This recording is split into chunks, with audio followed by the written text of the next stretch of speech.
જગ્યાએ વાગ્યું તમને? કેટલા આવ્યા છે નાકા?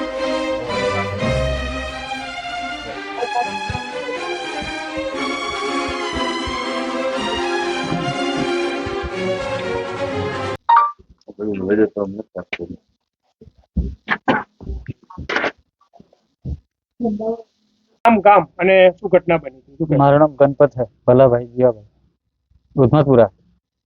હું જોવા ગયો હતો, લક્ષ્મીપુરમ દીકરો નીકળ્યો તો જોવા ગયો હતો, ખેતરમાં હતો અને હુમલો થયો અને સરકારી દવાખાનામાં ઠાસરા ડ્રેસિંગ કરાવ્યું. કેવી રીતે હુમલો કર્યો દીપડાએ? 2:50 હુમલો કર્યો. કઈ કઈ જગ્યાએ વાગ્યું? એક આ ખબર નહીં કા હાથ વાગ્યું. વડીલ, આપનું નામ, ગામ, તાલુકો અને શું ઘટના બની હતી આ વાગ્યું છે બાબતે શું કહેશો? આપણે દીપડો હતો ને તે સીધો બધું પબ્લિક ભેરું થયું ત્યાં જોવા ગયા હતા કે હાચું જૂઠું છે એમ. ત્યાં જોવા ગયા તે સીધો હુમલો કર્યો, તરફ મારે તે 4-5 ભાઈને પાડીને નાહી જે છેલ્લો હુમલો મારી પર કર્યો. પણ એ ભાઈને બધાને ભોણ હતું, મને ખાસ ભોણ નહોતું, ચક્કર આવતા હતા. પછી 108 નો ફોન કર્યો, બીજા ભાઈ બોલાવી સરકારી દવાખાનામાં દાખલ કર્યા.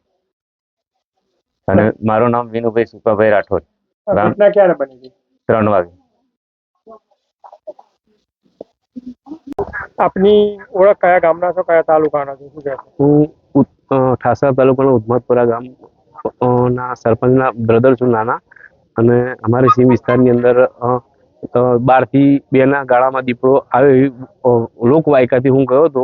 પછી મેં દીપડાને પ્રત્યક્ષ જોયો છે. દીપડો જ છે, થોડો મોટો છે અને હિંસક બી છે, કારણ કે 4 માણસને મારા લાઈમાં અને ચાર વ્યક્તિ પર હુમલો કર્યો છે. અને એક બીજી સ્થળાંતર કર્યા પછી બીજી જગ્યા પર એક હુમલો, ટોટલ 5 વ્યક્તિ પર હુમલો કર્યો. શું લાગે છે અત્યારે દીપડાને? અત્યારે તો હવે વન વિભાગ આવી છે, સ્થાનિક પેલા નેચરલ લોકો આ જે પકડવાળા આવ્યા છે, 2 પોંજરો લાયા છે, એની વ્યવસ્થા થઈ છે. હવે સાંજનો સમય છે, શું થાય છે જોવું રહ્યું.